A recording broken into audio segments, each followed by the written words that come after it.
Everybody's so quiet. I guess it's time to start. It's close enough to 6. We'll call the Board of Mayor and Aldermen meeting for Tuesday, October the 24th to order. We'll ask you to stand for the prayer and remain standing for the pledge. Prayer will be led by Pastor Johnny Bird of Legacy Church.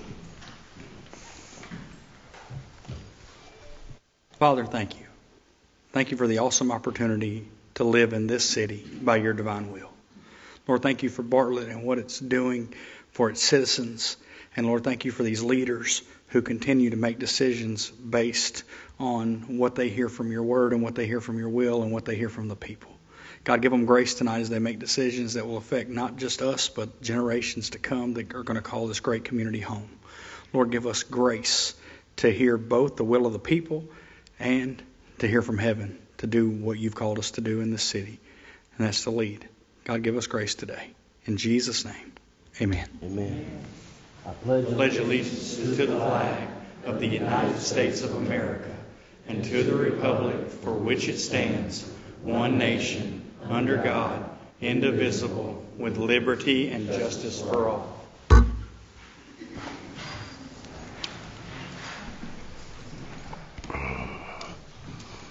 Madam Clerk, will you call the future meetings into the record, please? Bartlett Station Commission, November 1st at 7:30 a.m. City Beautiful Commission, November 2nd at 6:30 p.m. Industrial Development Board, November 2nd at 7 p.m. Family Assistance Commission, November 6th at 6 p.m. Planning Commission, November 6th at 7 p.m. Beer Board, November 7th at 6 p.m. Parks and Recreation Advisory Board meeting has been moved from November 9th to November 16th at 6 p.m. Thank you, Madam Clerk. I do not see any scouts in the crowd, so we'll move to the official business of the day. First item under the new business is approval of the minutes. Madam Clerk, will you read item number 1? Minutes of the October 10th, 2023 Board of Mayor and Aldermen regular meeting. We'd entertain a motion to approve if no one. Second. Any discussion? Hearing no discussion, please go to the device and cast your vote for the record.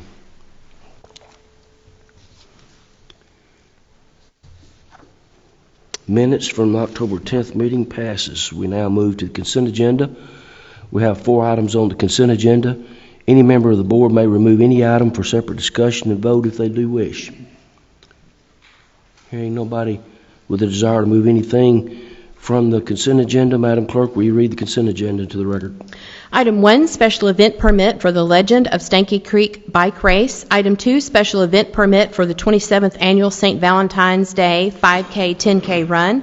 Item 3, authorization to auction surplus property. Item 4, treasurer's report for September 2023.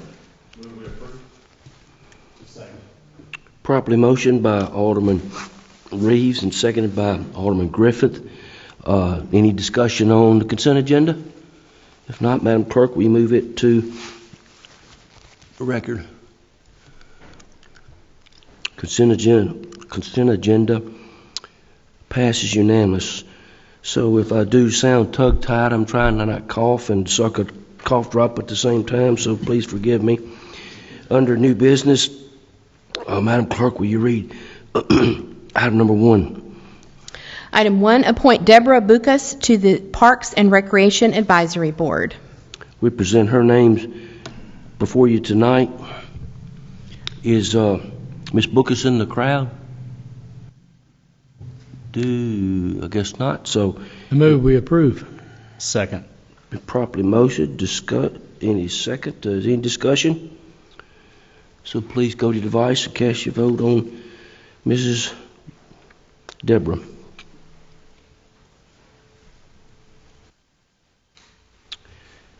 The vote to appoint her passes unanimous, and we look forward to having you volunteer on our Parks and Recreation Advisory Board. Thank you for volunteering. Item number 2, Madam Clerk, please read into the record. Resolution 33-23, a resolution to revise and update the personnel policies for the City of Bartlett, Tennessee. Mr. Ted Archdeacon, Director of Personnel. Thank you, Mayor and Alderman. The full text of these changes and my summary explanation are in your packets. We are making 3 changes to our personnel policies: a title change for our deputy police chief, a change to our personal appearance policy, and a revision to our alcohol and substance abuse policy. Been properly motioned and seconds. Any discussion on Resolution 3322? Hearing none. Madam Clerk.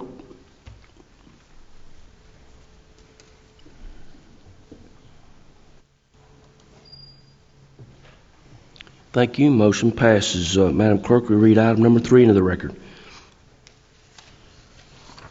Resolution 37-23, a resolution to amend the fiscal year 2024 Grants Fund and General Fund budgets to recognize State of Tennessee, Tennessee Corrections Institute training grant to the Bartlett Police Department for training equipment purposes. Mr. Dick Phoebus, Director of Finance. Thank you, Mayor. This is another grant that the Bartlett Police Department is receiving from the state of Tennessee. It goes into our grant fund, and those are the categories that they may spend the funds for, a total amount of $14,913. Move we approve. Second. Properly motioned and seconds. Any questions for Mr. Phoebus? Hearing no questions, please go to your device.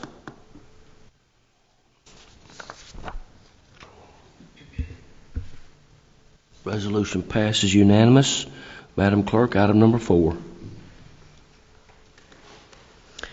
First reading of Ordinance 23-06, an ordinance to amend Title IX, Chapter 2, Peddlers, etc. of the Bartlett Municipal Code by adding a mobile vending ordinance to provide regulations for mobile vending, food vending as a permitted use. I will just note that if this item passes, please include setting the public hearing for November the 28th. We have Ms. Kim Taylor, Director of Planning and Economic Development.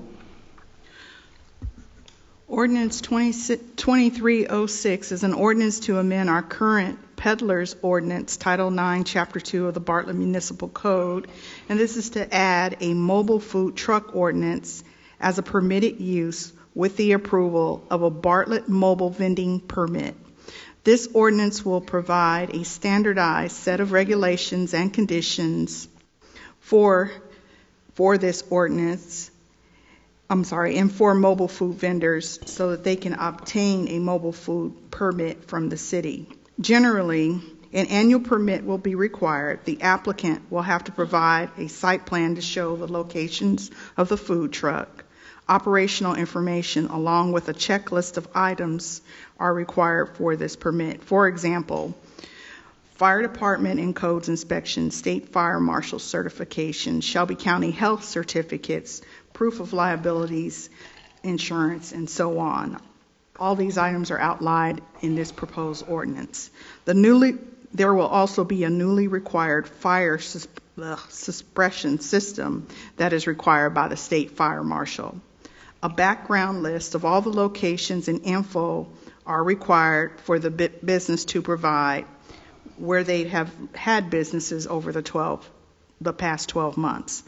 Mobile food vending trucks may be located in an office, commercial, industrial, mixed-use development, civic, institutional area, or a park or other public properties.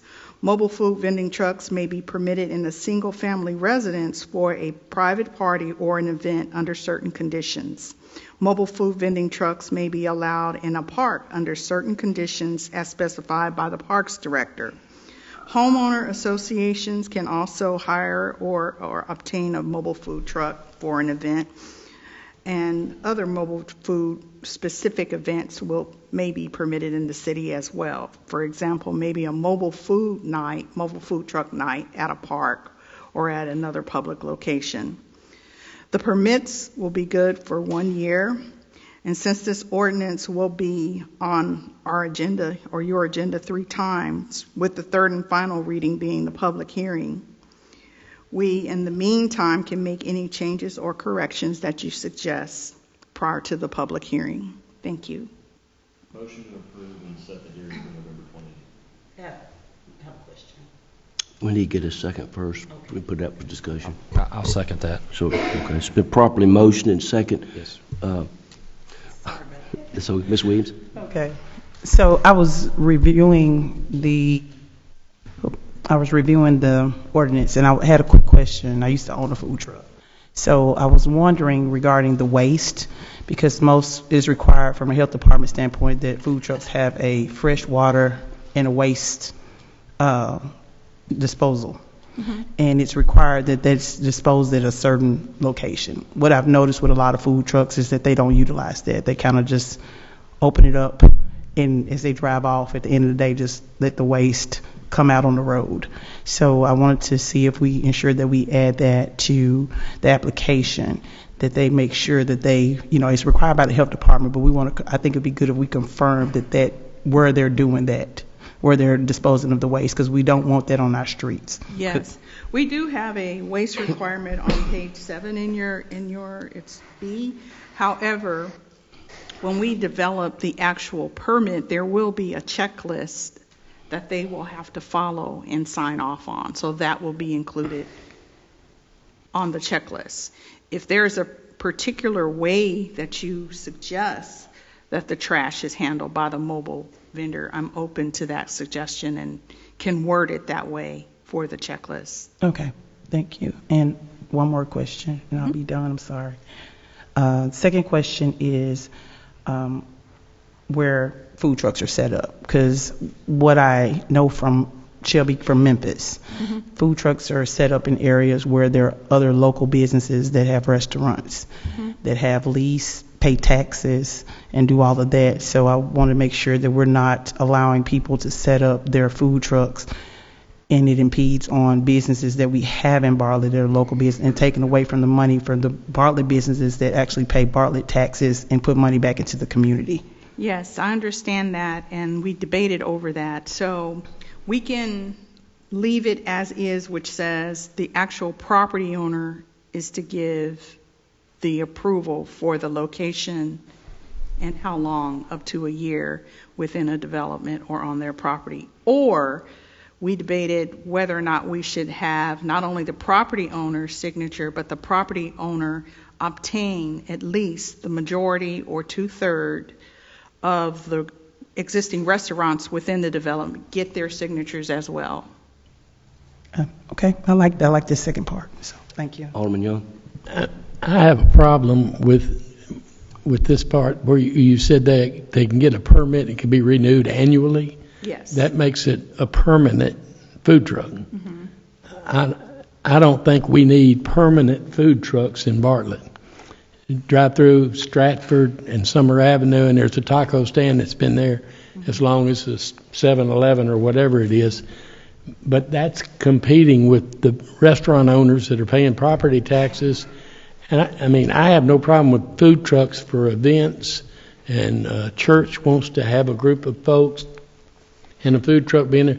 But to allow someone to set up a business, Lowe's, behind Lowe's on Germantown Road as you get to Germantown, there's a permanent food truck set up behind it with tables and chairs out in front of it. That's just, to me, too simple a way for somebody to get in business to compete with restaurants that have been built that people are struggling now. I won't support anything that includes permanent food trucks. The another suggestion is that, besides getting the other restaurants sign off, we could do a limited permit for however many months that you all feel comfortable with. So if you're not comfortable with an annual permit, maybe you are comfortable with maybe a month, 3 months, 6-month permit, or maybe a permit that says you cannot be located at this exact location for so many days or something like that. Well, to me, they're just going to pick up and move down the street to somewhere else. But with their application, they have to provide a site plan, and that site plan identifies where they will be located at, or multiple places that they will be located at with a schedule. Yeah. We can see how it comes out. Alderman King? Director Taylor, there is a need for food trucks. I think when you have a one-day event or a two-day event, there was an event Saturday at Freeman Park. There was 2 food trucks there, which was great. There's 300 or 400 people there, but something that runs more than just for an event. I'm like Jack. I'm not for somebody setting up. So it's a permit, and this also makes a permit a little easier, which is okay, instead of it being a special event permit that's very long, 17, 18 pages. There is a shorter permit so that on a one-day event or that's a grand opening for a store or something that they can have a food truck. But the one-year deal, I'm with you, Jack. I wouldn't be for. I would think it would be for a designated event or a time. And most events are only 1 day or 2 days when they have a food truck. Currently, that is the issue. That is the way it's done. I mean, you can have your food truck included with a special event permit. We already do that. In that special event permit. But if there was not a special event permit, let's say a church on a Wednesday night, their kitchen broke and they had a food truck come to feed the church that night, they could do this shorter one-page permit, couldn't they, to come there and set up to cook one meal there, or is that possible? Or well, they would have to go through a lot to even get to that point with getting all the certifications, the Bartlett Codes inspection, the Bartlett Fire Marshal's inspection. There's going to be setback distances from the building. There's going to be health certificates. There's going to be the fire suppression system requirement, which from what I understand. But if they get that one time, I mean, every time they do that, they have to say they had an event in August and then they had one in September, they got to get all that again, or is that good for a period there? However those departments issue the permits for. That wouldn't be up to us. Okay.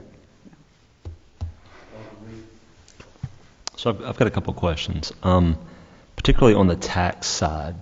Mm-hmm. So as it pertains to food trucks, obviously they have to pay sales tax. I'm sure they have to have a sales and use tax approved by the state of Tennessee. But do they collect local option sales tax, and where does that go? No. Okay, so that doesn't happen today. Right. Okay. So, right now, the sales tax is based on where their brick and mortar is, or if it's a home-based business and they live in Memphis, then Memphis gets that tax. But if they're in Bartlett, then Bartlett gets that tax. It's based on the location. Okay, perfect. Okay, so the other question is, and one of more of a concern, right? So one of the struggles that we currently have, and I think we all know this, is brick and mortar is expensive.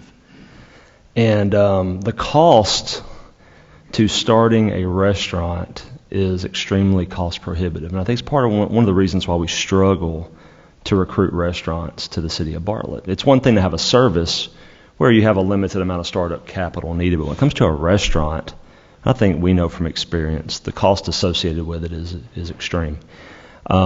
Particularly when you actually have to go in and you have to fix something up and you have to retrofit it, bring it up to code, or you have to build something new, so it's expensive. But we also have a lot of spaces that are empty, that are unique spaces that we can have gathering places with food trucks. I have a problem with the fact that we can't collect tax off of something that's permanent. That will not pay property tax, will not pay sales tax to the city of Bartlett. I think that's putting our other businesses at a disadvantage. But by the same token, I feel like that we need other options, particularly options that are more diverse, because we don't have a lot of diverse food options, and a lot of diverse food options come in food trucks. So I'm kind of at a crossroads with this one particularly. I think we need a good ordinance when it comes to food trucks. I do feel like that if we do not, if we don't do this the right way, we will have a bunch of food trucks in town, and we will not reap any tax benefit out of it. So I think we need to we'll spend some more time looking at it, but I tend to lean more towards temporary food trucks versus something that we can deem as permanent, unless the food truck is attached to a permanent fixture in Bartlett. So if it's a restaurant that's already here and maybe they want to set up something on the other end of town, they're already paying sales tax or paying property tax or looking for something, but they don't have it. So something to maybe think about, if a business is already here and they're already contributing, maybe it makes more sense. But if it's one that does not have brick and mortar here and they're not paying taxes, I think it just needs to probably be temporary. So let's think through that a little bit. Okay. And when you say temporary, are you saying keep it the way it is through a special event permit, or are you saying a shorter permit time? I would probably say a shorter permit time. The reason why is because the Bartlett Station Commission may decide that they want to do Food Truck Friday for 2 months or for a month, and we don't want to have to come back for a special use permit every week or something like that. So we need the flexibility to be able to do that if we're wanting to do something like that. So something to think about. Thank you. Ms. Williams. Alderman Williams. So I agree with you, Alderman Reeves, but I'm thinking maybe a quarter, like 3 month permit, because I'm thinking from Memphis how they do their food trucks. Like currently every Thursday they have a food truck park. They do it in Court Square. So when I think about it, I think about like Freeman Park, like you have that set up once a week and they pay a permit for that over there. Or it's a fee to be set up over there, once a week or something. And I'm just throwing it out there, but I think maybe a quarter, 3 month permit set up, and that kind of keeps a rotation of food trucks, versus one coming in and setting up shop and staying here. I think you get 3 months of lost revenue or taxes coming to us is not as hard as somebody setting up here for a year and collecting money, and they don't live in the community, they don't have any other business in the community, and then they're taking it back to whether it be Memphis, Lakeland, or whatever surrounding areas. So that's just my suggestion. We were planning on attaching a fee with the permit. We were going to start out with perhaps the same permit fees that we charge for a special event. And then next fiscal year, if you guys were to approve this, we would come up with another line item with a larger fee for food trucks. And then we did have the thought of what if we rotated them out so that they would not be located at one location. Maybe they're at the park for 3 months and maybe they're down near the Wolf Chase area for another 3 months or something like that. We thought about that as well. As far as, would there be a listing of the food trucks? Like, for instance, if a church wants to use a food truck, there is going to be a listing on our city website, the food trucks that can be utilized within Bartlett, the city of Bartlett. We could certainly start a list based on the permits that we have, yes. So that would keep those that are, because I just know you'll have one sneak in if there's not, and they have to use those particular food trucks. Anything outside of that, they know that they could be fined for that. Mm-hmm. So I think that would be something good to add to that. Alderman Quinn. Sorry. I feel like we all share the same concerns.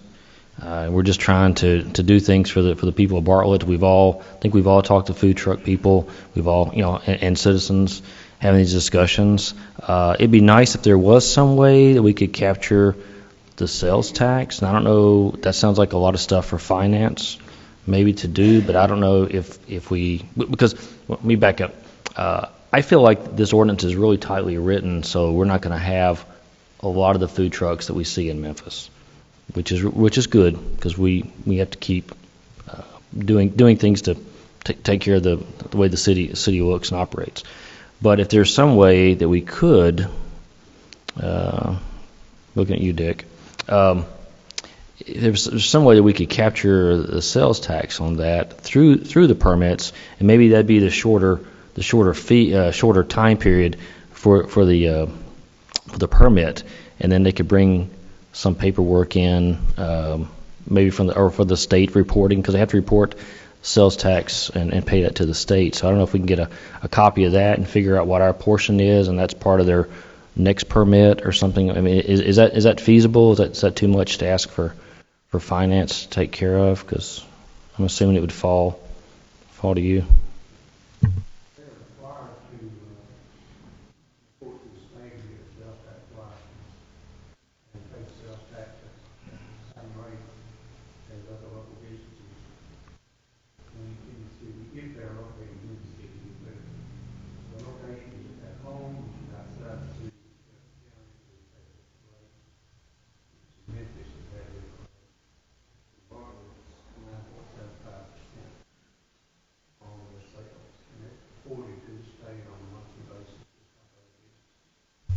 Oh, yeah, I mean, I understand they're paying sales tax to the city of Memphis, say they live in Memphis, but is there any way, as part of an ongoing permit, we could try to recoup that? Or is that some kind of illegal taxation kind of thing? I'm not sure what the legal term would be, Ed. I believe the only thing we could capture would be the fees for the permit. That's how we would capture. So we could try to figure out what that tax was and say, your permit may have been $50 this time, but next time it's $250, $275. I mean, something is that feasible? Well, we were thinking that, like I said, we'll start off with the special event permit rate, and then that will change the next fiscal year when we all discuss what that rate should be, so that then we can add that to our budget for the revenues that would come in based on those fees. So that fee might be $300 for 3 months, or it might be $100, I don't know. So that would be something to be discussed amongst all of us. Okay. It definitely's got to be creative, Kevin, because nobody else is doing it. Right. And I feel like, we're at step one, so we can be, but just reading through this, and I don't know how y'all feel about it, but I felt like this was a really tightly written ordinance, and we were not going to see the mess that we see in a lot of places. But this is a good start. It's a good building block for us to go on. But I feel like we all have the same concerns, moving forward. And we do have three times to look at this, or put it on pause and meet and talk about it more. Excuse me. This was pretty well vetted. It come out of Franklin, Tennessee. We modeled this after Franklin, but we looked at 3 or 4 other ordinances, and we changed and tweaked the way that we wanted it. So, yeah, I mean, just looking at it, I felt like it was going to be a very small amount of people who would qualify for this, as it should be, because there's some rough-looking food trucks out there. I'm not even qualified as a food truck or trailer. Well, the administration's here exactly what y'all are saying, and I think with some room that we can critique that, and if it's fees or being creative in some other type of way, but it's all taken note. We've got 2 more readings on this.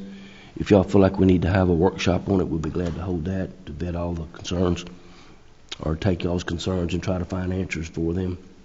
And get the administration to get back with you. Mr. Mayor, I think the only thing is the consequence, or what's the impact of this particularly. And it looks like Alderman Quinn said, that it may not really impact a whole lot. My biggest concern is creating a food truck city, and I like food trucks, by the way, don't get me wrong. I really do. I mean, they have some great food. But going back to the previous point, it's not difficult to do business in Bartlett now, but it's definitely hard to get a property in Bartlett right now. And to me, I feel like it could create an explosion in food trucks. Is the easiest way to get something in the city for food, right now. So that's the only thing, my biggest concern, but we can talk through that. Okay. Director Kim, is the fee for a special event $90? Is that permit $90? Is that right? I believe it's 50 plus some additional administrative fees, so it can be anywhere from $50 to like $75. Okay, thank you. No, I just made a statement that was kind of low compared to what I paid when I was in Memphis with my food truck. It's is rather low. And then I wanted to address what Alderman Quinn brought up about finances. If you start requiring them to report things in that way, it's going to make them be dishonest, because a lot of the food trucks already are taking money via cash and not reporting it even to the Memphis or the state of Tennessee. I've seen it. So if you pay me in cash, that way I don't have to run it through my POS. So that's the tricky part about it. So. Well, I'll just say this real quick while they confer. I'm sure y'all not telling y'all anything about the restaurant business, but I have had restaurants on both sides of town tell me they'd like to have a food truck or trailer to go to the other end to try to reach a different audience. So that's what I was hoping that this would really be, somebody who's already established, but they just want to move one into the other. So that's just want to throw it in. Ms. Taylor? Trey was just saying, like I said, $50 to $75. She said it's actually like a $50 fee with the administrative cost. It's a $72 permit. But again, that would only be until the end of June. We could set that fee to whatever we decide. And then we're in the middle of this year's reason we're talking about just using that fee until the next cycle. But is there any more questions for Mrs. Taylor? Okay. So we've motioned, we've seconded, and we've discussed. So the chair would entertain a motion. Oh, yeah, I'm sorry. But the public hearing wasn't set with the motion. Okay. It was. I'm sorry. Well then, let's go to your device and cast your vote then.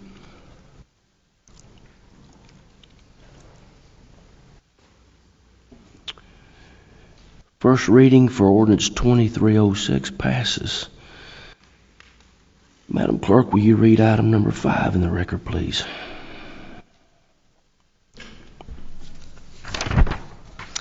Item 5, appeal of the Design Review Commission's denial of the request of the smoker shop located at 6524 Memphis Arlington Road to add accordion security bars behind the window frames inside the store on the front elevation.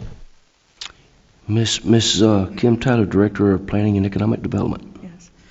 This request went before the Design Review Commission for review and approval on September 19th, 2023, after the Code Enforcement Department cited the business for installing security bars or gates along the windows without the DRC's approval. The Design Review Commission denied the request but recommended that the applicant seek an alternative security product.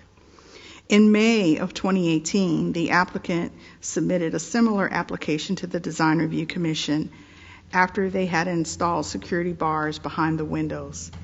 At that meeting, the Design Review Commission denied the request and again recommended alternative security measures.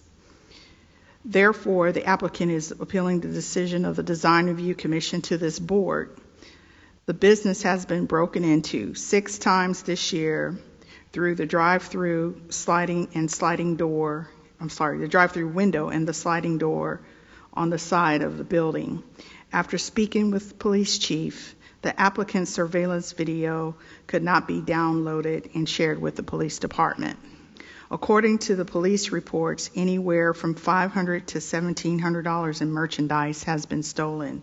Merchandise like vapes, cigarettes, e-cigs, and CBD products. Also note that this is the only business in their center that has been broken into. Thank you. I'd like to ask Vice Mayor Young, he's the chairman of DRC, if you'd like to say anything. Yes, sir. It was brought before the DRC, and the applicant was supposed to be present to talk to us about it, and he did not come. And so the DRC, again, for the second time, denied the request to do it. The gates are there already. There are other alternative means. It looks, to the DRC, it looks very strange. One shop sitting there with among 5 or 6 is the only one that's got a problem. And we just didn't think it added to the appearance that we wanted to project. Does the board have any questions for Alderman Young or Ms. Taylor? If not, we'd ask the Ackland, if he'd like to come forward.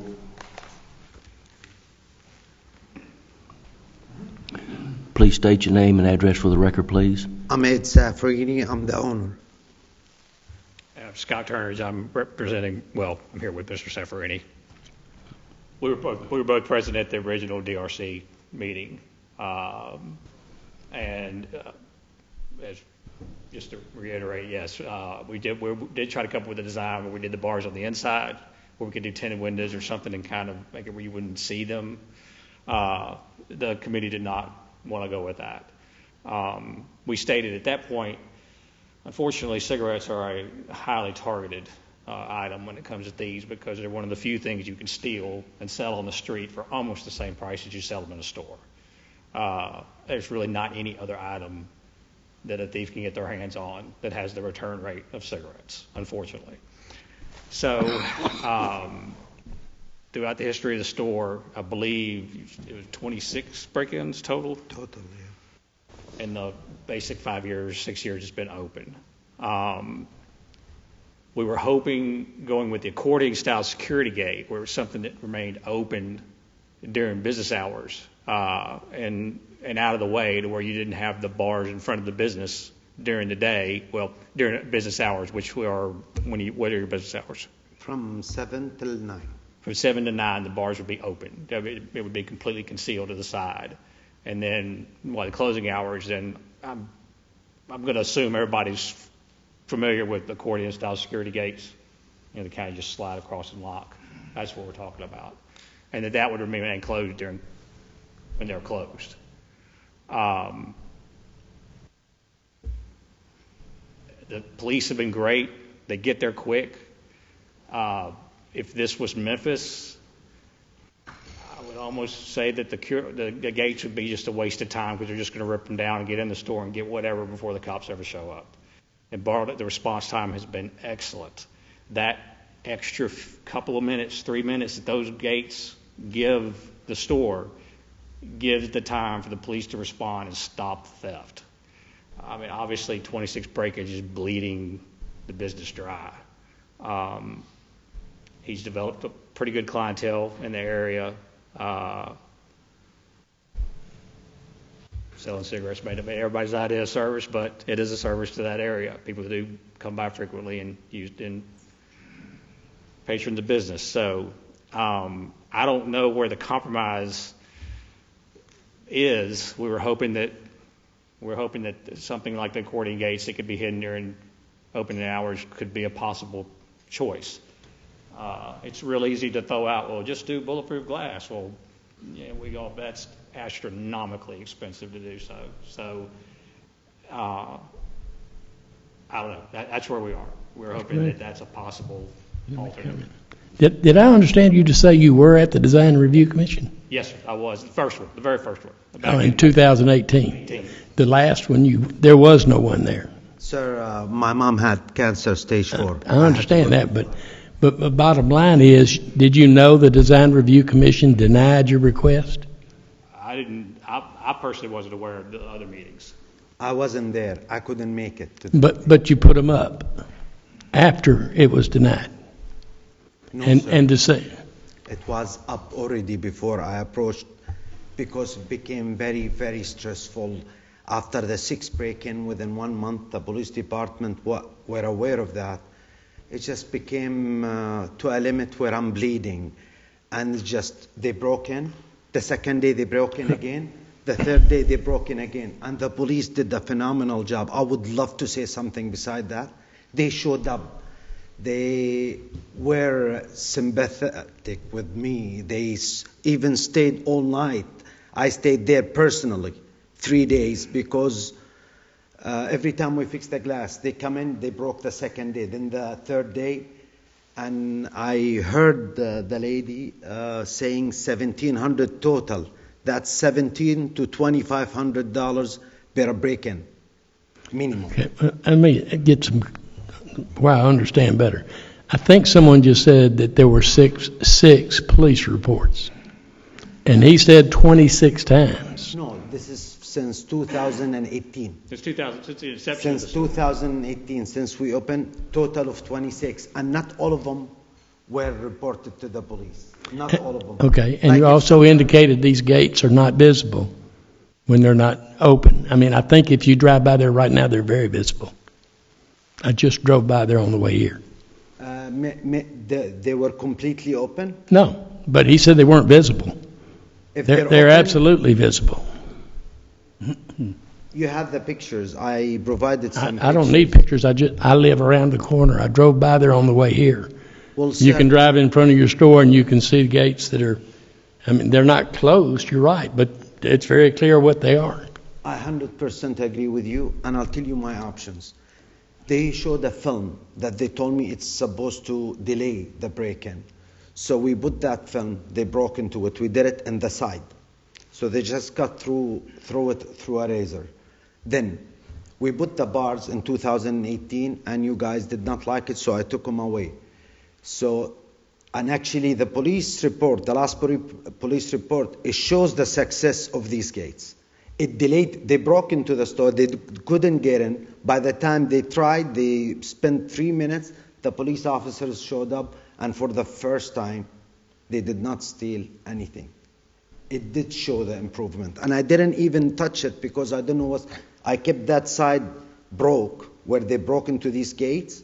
I kept it like that till I find out today if I'm gonna keep these gates. The bulletproof, it's gonna cost exactly $186,000. That's the cheapest quote we got. But I really can't afford that. Now, if you went to my store, and I don't want you guys to be nice to me, you've seen the marble and the granite and the cigar shop.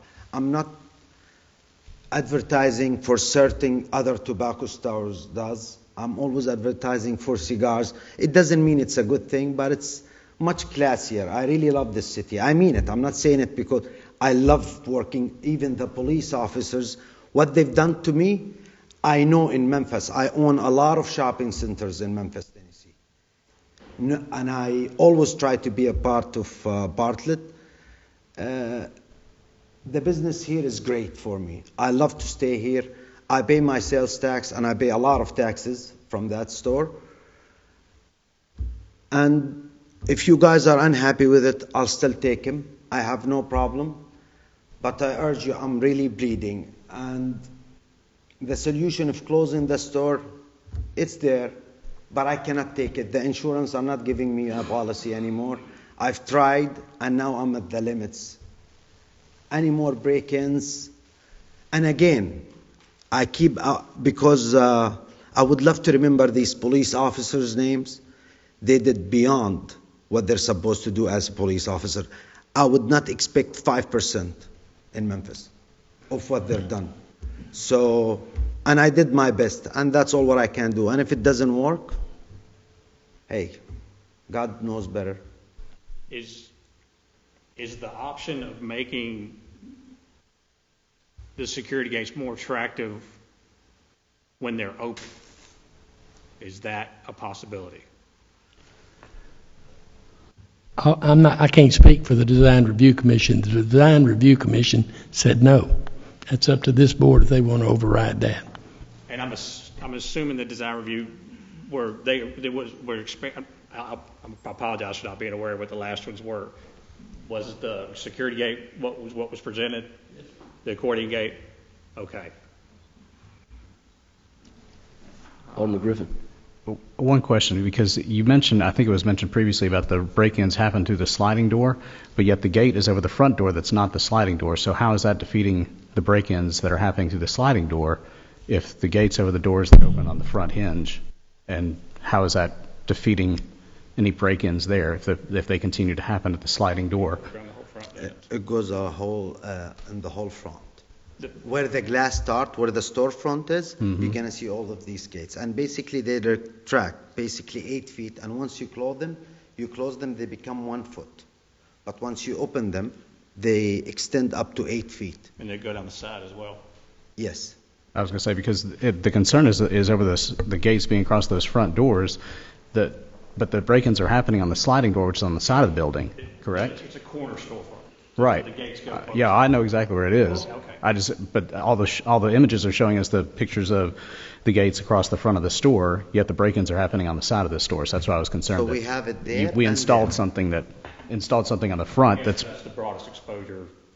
So as far as giving you an example of what the storefront is going to look like. Okay. Alderman Reeves. Thank you for coming down, Mr. Saffarini. 2 questions. One's going to be for you, and the one's going to be for the chief. So get ready. The first one is, they did mention that your surveillance video didn't pick them up or didn't work. Can you kind of expound upon surveillance video that you have in your building? Do you actually have cameras that are pointed at the door? Could you see who it was? I wasn't aware of that. I'm being very, very honest. Actually, I have videos now that I have in my phone, so I don't know why would the chief says that we didn't provide him with the... Yes, you cannot see them because they're masked, but yes, we have cameras. All right, so you actually have video footage of these folks coming in? Okay. I can show you too, so I don't understand that part, but I didn't want to make any comments. Okay. General question from the chief, if I could ask. Chief, are we seeing regular break-ins at the smoke shops? Is it kind of a endemic to these shops, or is this just specific to Mr. Saffarini's location? Well, excuse me, I'm sorry. That's okay. It's very unusual to have that many break-ins at one shop, period. I'm not sure exactly why they're targeting his business, except for the fact that it is easy access from the site because it used to be a dry cleaners, and so the dry cleaners had a sliding glass door. That sliding glass door, even though he had shelves in front of that door, it's still easy access to it, so they're able to break in and go into that. Okay. Obviously, they're looking for, like he said, for cigarettes, vape paraphernalia, and obviously cannabis deprived. I'm just trying to figure out if this is something that's really normal for smoke shops. Are we seeing it just in general? It's really not normal for any of our businesses to be broken in. So we have done some surveillance to try to stop it. And what he's talking about the video, he has a video system. He was able to show the police officer, I think, on the scene a suspect picture, but when asked to download it, he couldn't download it for the detectives. Got it. And so we couldn't have access to take it to the police station as evidence. And then it rolls over, don't it? If it would have gone to the police station as evidence, do you feel like that your detectives probably could have made out and probably figured out who it was? I don't know because I didn't see the video. I believe they were masked and they were probably young. I feel like it would be a good idea to upgrade your system because it doesn't seem like it's doing the job that it needs to do to allow them to do their jobs. But second of all, Chief, I'm done with you. Thank you. Mr. Saffarini, why do you keep the sliding door? I mean, is it a drive-through business? Or you do a lot of drive-through business? But the sliding door it was there and we shut it closed. Okay. And to change that storefront as an owner, I don't own the shopping center, not like the Appling store or the shopping center in Macon. Yeah. I can do this adjustment the way I want because I own the property. Right. And this one you're leasing. Yes. So if you go to the guy you're leasing it from or whoever, and you say, I'm leaving if we don't close this sliding door right here. Would they do it? Would they allow you to do it? Are you that good of a tenant to them? And Mr. David, I can give you an answer, but I just don't want to take much of your time. But I'll explain to you what's my situation in that location if you can give me 2 minutes of your time. No, I'm fine. We're here. I mean, hey, when this is done, it's done. So let's do it. The chief was absolutely right. I own a lot of stores and gas stations and shopping centers. This store is weird. Basically, it's targeted by the same two kids, and they're young. That's all what we can see from the pictures, from the way they move. And they live in the back neighborhood. And while I was overseas with my mom, they sent me a letter from Bartlett. I don't know if it's true about you guys set a drone. I have it in my phone. It's okay. Go ahead. They set a drone to watch them, so they were doing their job. And you have to remember, I'm the owner. Mm-hmm. Now, everything they did with every store has a manager, and under each manager there is employees. So the manager dealt with most of them, but I went there twice after it started hurting me. I didn't show up to this store till I see the sales are getting destroyed, the insurance policies, we have issues. Now I'm losing a lot of money. Before I'll eat it up. If you lose, it's part of business to lose 10% every break-in. It's okay. It's not worth it to claim to the insurance. Until now, I didn't claim not even one insurance because the deductible is $2,000, so it's not worth it. It's unusual, 100%. It's just the same people who keep doing it again and again, and this doesn't happen. Not even in Bartlett. So we have these guys that don't care, they're not worried, they're not scared, they're just doing it again. The gate did delay them. Now the side, I need to explain to Mr. Robert, the side is just a corner store. So the side, that's where they always come in.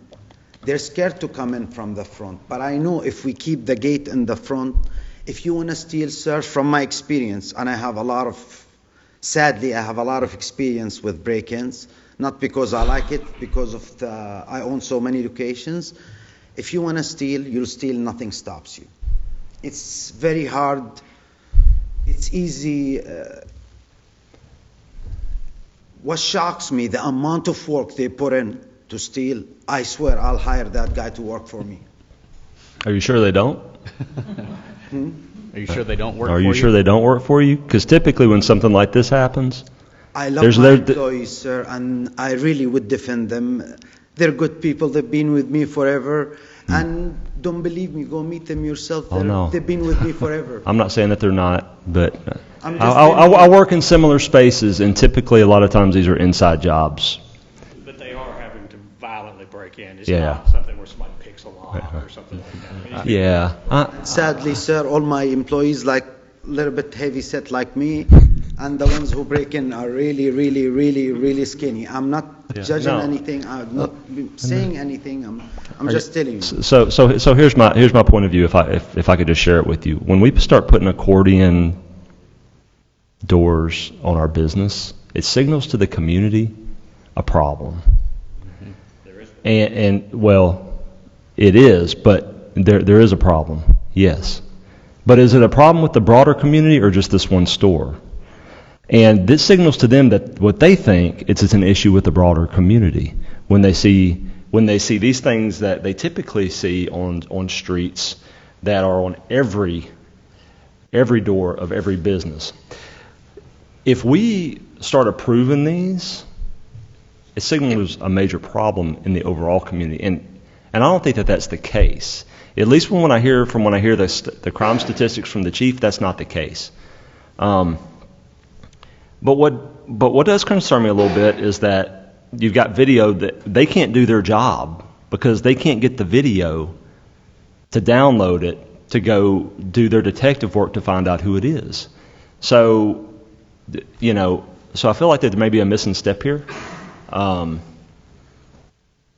But listen, I definitely empathize with you for sure. I don't know what the solution is. It's not going to be an accordion. I'm not sure anybody here is prepared to do that. I definitely not.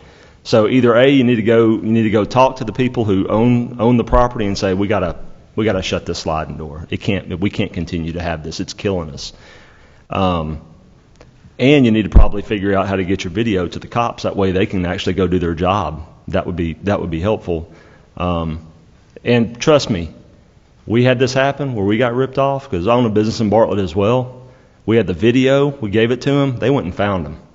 It didn't take them long to find them at all. It was quick. So I'm a little dumbfounded why they don't have what they need to do their job to get it done. You know what I'm saying, Mr. Safrarini? That's all. I absolutely agree, Mr. David. But and I've been through this, and I'm going to be very, very honest with you. Yeah. Sometimes my job, with all of my employees, I tell them I'm insured. Yeah. I don't want no heroes. Yeah. It gets sometimes where I really work hard for my money. Yeah. Behind every successful story is a very sad story. Yeah. And for somebody to take it so after the third or fourth break-in, you start not thinking right. And I don't want I'm not proud to say this, but I had 3 people killed in my stores, and we killed Some of my employees killed 2 armed robberies. And so I know these are kids. And whatever I can do to prevent any conflict in the future, I think it's worth it. I know, again, anything you guys make a decision, and I respect it 100%. You're not hurting me. God blessed me more than I deserved. God gave me more than what I deserved in life. I mean it. I mean it. So this is the cameras. I promise you I'm working on it. But since Corona, sir, I don't know, David, it's just me. Everything is slow motion. So I did sign a contract, but I fired them. I hired another company. Everything is slow motion. Is it me or everything is going that way since Corona? But I'm not going to go through that again. But again, these gates are slowing them down, and it worked. If the chief can approve of this point, that the last 2 break-ins, they didn't get into the store. They didn't take any of the merchandise. It did slow them down. And since then, no break-in. None. So did it prove? Yes. And you can ask the police about that. If they didn't steal since we put them up, again, I don't want that conflict. A lot of people supported me, and one of my employees killed someone. I wasn't happy about that because that's not the publicity I want. I'm not there to do it. I'm insured. If somebody takes the whole store, it's not worth a life. You'd never know. A kid, why would he do it? I was a kid. We all were. Did some stupid stuff. It doesn't deserve something like. I don't want it to escalate. So whatever your decision is, just take these in consideration. Take the conflict. If we can save life, if that can delay. If you want to put it only in the side and take the front, I have no problem. We just keep it in the side. Anyway, now I'm putting a fridge. I don't know if so you're aware of it. I put a fridge and I put heavy things so they cannot move it, you know. I have a couple. Sorry. I'm sorry. Okay, sorry. So I'm agreeing with Alderman Reeves because I had a break-in at my restaurant. I own a business in Bartlett as well, but we do have a camera, so we were able to get direct view of the person who did it, as well as they fingerprinted, and they were able to apprehend that person, you know. So I know the Bartlett police, and I'm very thankful for that because I had about right at $2,000 worth of damage they did it in my restaurant. So I just wanted to piggyback off of that the camera issue. I find an issue with that. You know, to have a business where we do know that people, like you said, they can purchase, you know, they can sell the same thing they bought and you steal from your store. They can sell it on the street and reap the same benefit. There's actually a smoke shop in the same vicinity of where my business is, and I will say they've been broken in about 3-4 times because the police have come down to try to see my camera. So I do feel that those types of businesses are targeted, whether and it's kids over there too as well, because that's what they keep saying, that it's kids. I don't agree with the accordion because I do feel like it gives the neighborhood a bad look. It does make a business or a business area look a little not safe. And as a Bartlett citizen, when I see that, I think not safe. You know, Bartlett citizen, that's a transplant of Memphis, born and raised and grew up in Memphis and went to school. When I saw that, those are areas that I thought to myself, oh, I better watch out because there's something going on there. So I would agree that this suggestion would be to maybe talk to the owner of the business of your current location to see if they can provide some type of monetary or something to close up those sliding doors. But I think that it does give a look of the area being unsafe with that. So I don't know if I agree with that. You know, I do know, do I want any lives lost? But I don't think that that's the best way to do it. I understand that bulletproof glass does cost a lot, but the camera issue would be a big issue because I know that if you had that video, I'm very confident in our police force that they would find them. And they might, if you get those two, it just seems like it's the same ones that's doing it. I think that that video, they would catch them, because they did it for me. And the same thing. Ma'am, we have cameras as we speak now. It's just David mentioned the upgraded one. I'm looking for, there is a new kind of cameras where they move. Whenever they sense any movement, they keep following it. And all of the time they break in, they were wearing masks and gloves. They're not professionals, but they wear masks and gloves. And again, I respect your opinion about the restaurant, but all the restaurants that I have leased from me, I never had any break-ins. But even if there is a break-in, there is not much to steal. Now with the inflation, you're talking 4 cartons of cigarettes, we're talking about almost $300 to $350, which is this much. A box of vape, regular vape, which is most of the theft this times is vape. A box of vape will be around $200. So but anyway, it is more high targeted businesses. I agree with you 100%. But what did I do to help? I took the bars. The first time they told me about the 2018, I took them. And all the break-ins, I didn't even claim any of them. But recently, in the last, actually 5 months, where it gotten really hot on me. So these gates I got, they're 1 foot again. And I put them where the storefront. And he told me, Mr. Jack, and if it's bothering him, it's bothering me. Because it's 1 foot, but they extend, and we only put them at night. We don't put them in the daylight. So in the morning, if you wanna, you're gonna see a small black. But I'm afraid my employees did not do a good job in the morning, opening them all the way up. I'm not saying they look great, but they don't look bad at all. I was there supervising that job, and I did my best after all. But the camera, I am working on it, and I can provide you with one of the contracts where I'm installing a $16,000 camera system, new one. Alderman Quinn? We appreciate you coming down, and appreciate you having a business in Bartlett. Just a lot of things I have questions about. I'm sorry if I'm jumping around, but you said the last 2 times they didn't get anything? No. But earlier you'd said they got $2,000 worth of stuff. And they broke in 6 times, sir. The last 2 times they broke the losses. You consider the glass and the storefront as a loss. And now with the inflation, I'm just telling you, make sure of these numbers.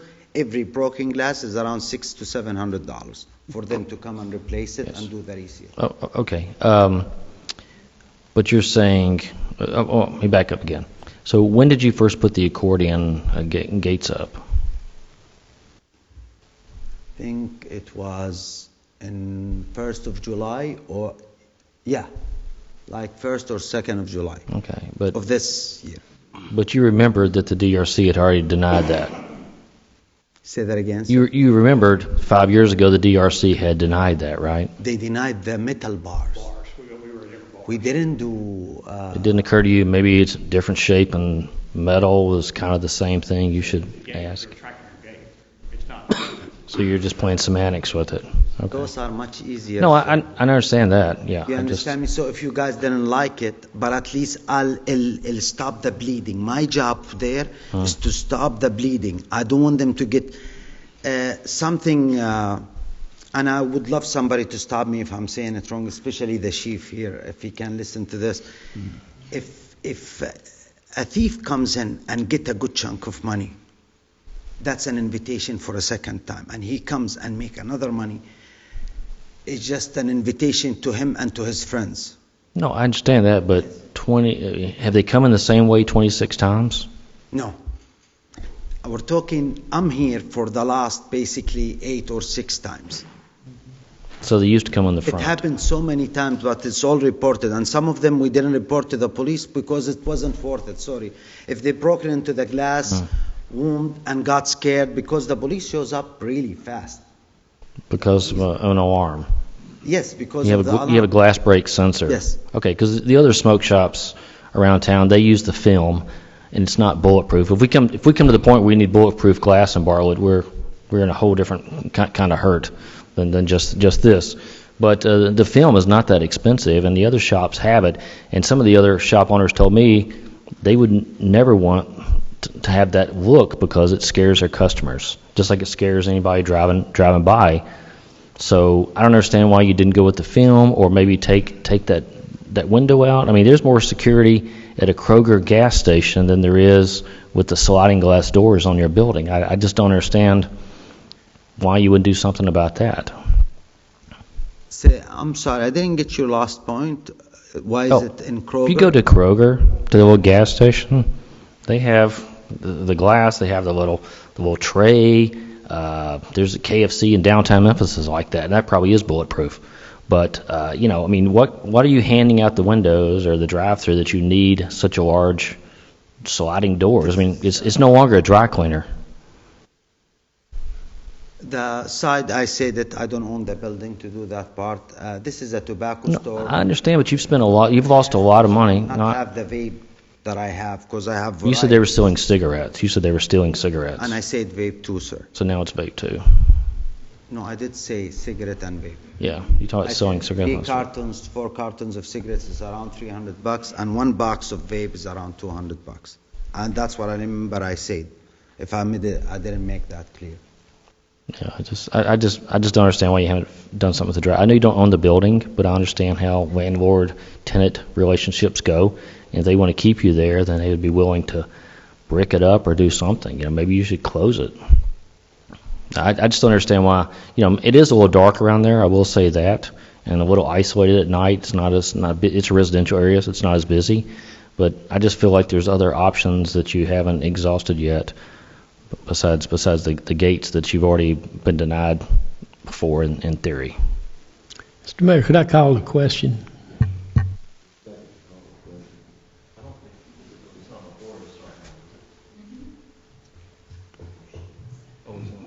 We haven't. Oh, then that being the case, I make a motion we deny the request.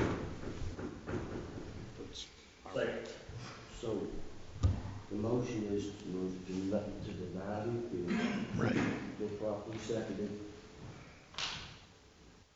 No, don't ask. Anybody have a copy? Have any questions? No, now I'm gonna call the question. So please go ahead. Hey, Mayor, if the question's called, it takes 2/3 vote to call the question. You got to vote on calling the question. Without objection. It's without objection. Then you don't Without have to. objection, that means we pass. Okay. All right. Does anybody object? No. Call the question. Correct. Correct. So I said, sir? Yes, you say. I'm sorry, can I ask a quick? Hey, correct. What the motion is? To deny. To deny the appeal. Because I'm looking across here, it just says a letter of appeal, yes or no. So, is it yes to deny? Is it all fixed, Penny? Yes to deny. Yes to deny. Thank you. Mr. Turner, I need your address for the record, please. Mr. Turner, I need your address for the record. Yes. 6655 Hopper Pike. Thank you. And the address is wrong, by the way. 6525 Memphis Aldermen. So the appeal is denied. The appeal is to deny the shop located at 6525. That's right. Thank you.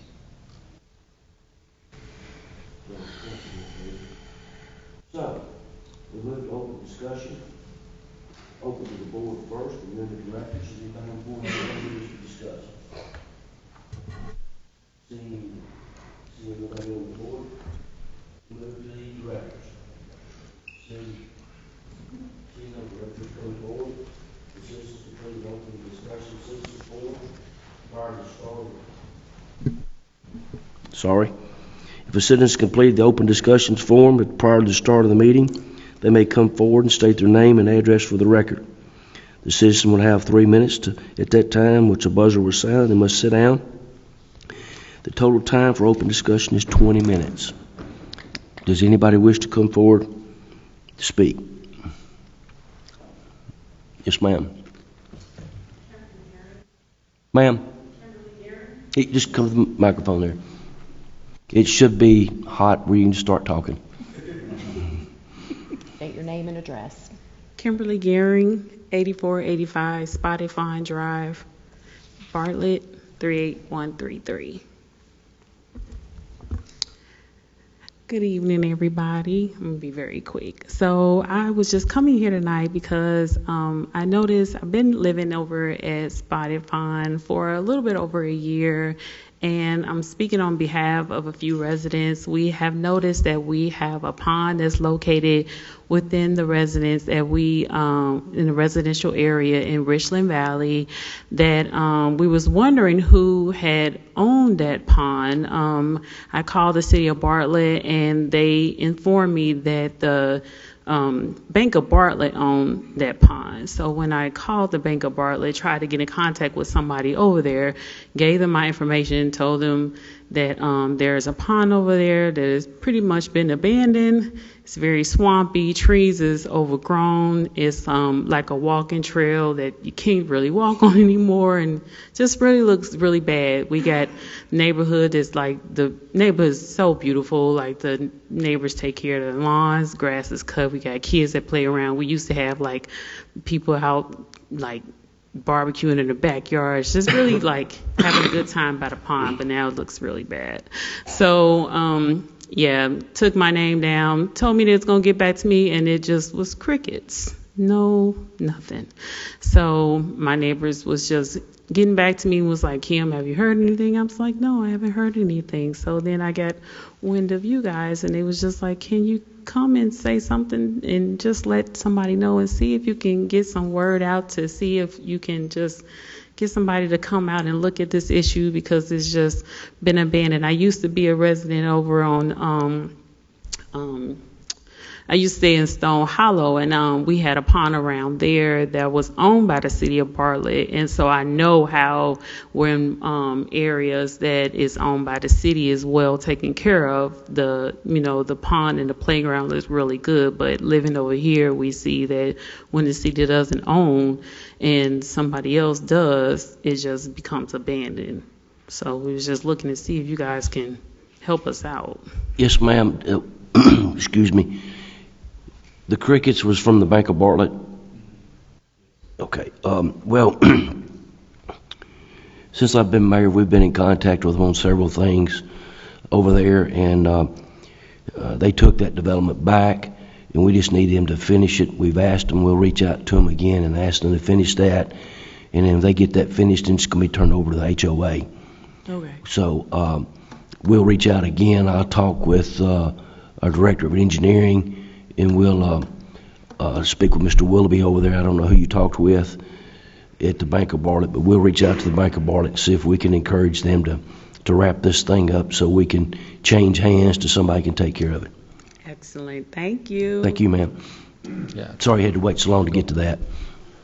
I just want to put on note, that's my neighborhood as well. Okay.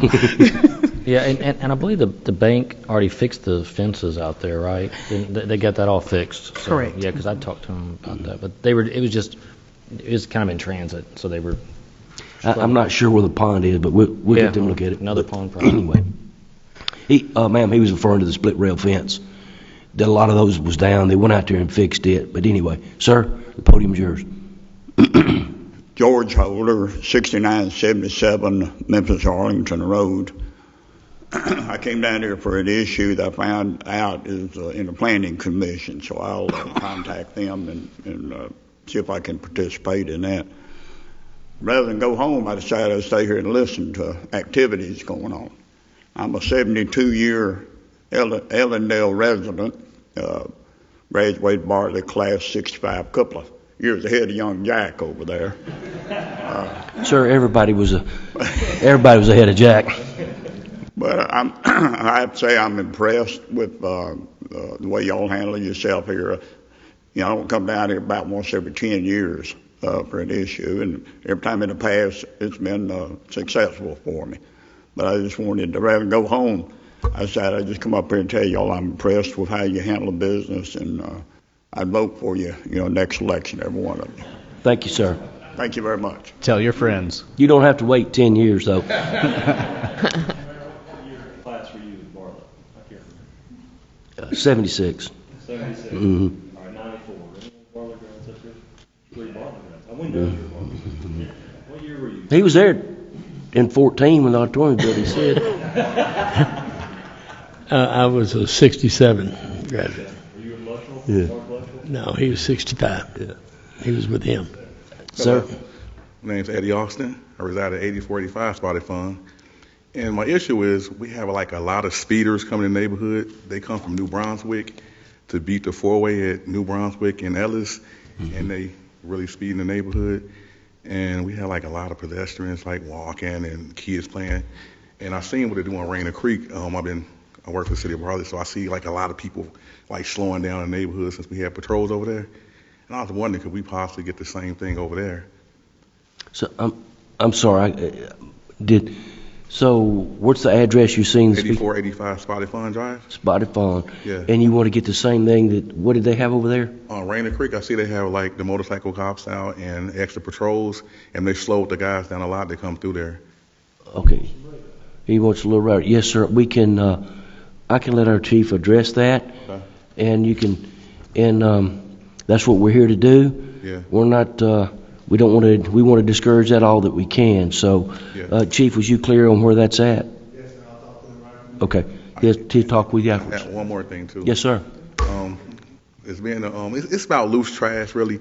Like I was told to keep Bartlett looking beautiful when I started working for sanitation, and me and my coworkers, we basically try to do that. But a lot of people on Bartlett don't bag their garbage. Like they like sit it by the side of the garbage can loose, and it blows in other people's yards and down the street, and it creates a big mess and doesn't keep the neighborhood looking beautiful. And I don't know if code could look into that. Because it's like a lot of stuff. There should be bagged and like all over the neighborhood, and it makes the neighborhood look bad. So if you could let us know what an address, what that is, and we'll have code look into it. Okay. Right? I mean, I think you're making that statement generally. Yeah. But sometimes just one or two people that. It's almost like on every day of a route, really. So me and my coworkers, we talk about it all the time, but nothing get done. So I just wanted to speak on it for a second. So well, we can ask the citizens that are watching this video, please bag your trash. Yeah. So they don't blow all over everybody's neighborhood and create more work or have an unsightly Yeah, we want to unsightly keep it city. looking beautiful out here. So we do our best to keep it looking beautiful. So we just need a little help with bagging garbage. That's all. So let's keep our city beautiful. Bag your trash. There we go. Thank you. Thank you. Thank you for what you do. Mm-hmm. Thank you for what you do for Bartlett. Thank you. Well, I see a bunch of directors and familiar faces. Anybody else out there wish to come forward and speak? If not, and there's a second that concludes the board meeting for Thursday, the 24th.